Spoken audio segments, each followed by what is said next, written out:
Korang nak tahu tak? China dah lama nampak bahaya permainan video ni. Sejak tahun 2021, kerajaan China telah memperkenalkan polisi ketat untuk limitkan masa bermain bagi remaja bawah 18 tahun. Diorang ni cuma boleh main 3 jam seminggu je, antara pukul 8 malam hingga 9 malam pada setiap hari Jumaat, Sabtu dan Ahad. Polisi ni dibuat sebab kerajaan risau makin ramai remaja addicted dengan main game sampai trigger kesihatan otak.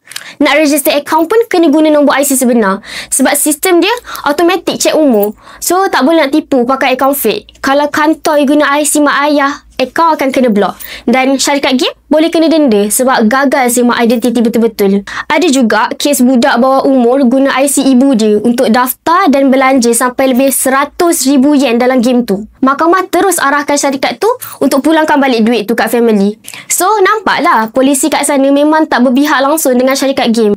Tapi, realitinya tetap ada remaja yang cuba lari dari sistem tu. Laporan ada kata hampir 46% budak bawah 18 tahun pernah guna akaun orang lain. Sanggup nak sewa akaun.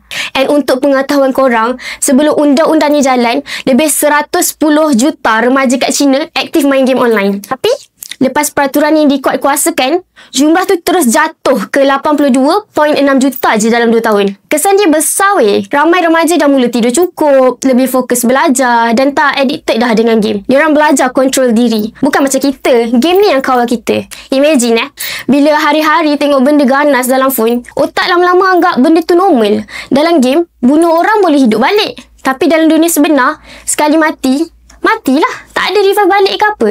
Dari situ, empati kita boleh hilang. Dah tak ada urat yang boleh bagi otak trigger bahawasanya benda tu salah. Sebab dah biasa hari-hari dengan keganasan. Sekarang, bayangkan kalau Malaysia buat benda sama.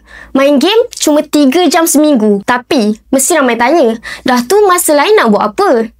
Inilah chance nak living a healthy life. Boleh pergi gym, main pickleball ke, cafe hopping, pergi bermasyarakat sikit. Benda ni nampak simple, tapi worth untuk future life kita. Sebab dari situ, datang disiplin, emotionally stable and a healthy life. Dunia ni sebenarnya lebih luas dan kick daripada duduk melekat main phone je. I think, dengan inisiatif ni, Gen Z akan lebih beradab. Sebab tak melepek zinan bilik. Jumpa orang semua. So, parents do your work. Kerajaan also. Kalau negara lain boleh lindungi Gen Z ni dengan polisi macam ni, kenapa kita tak?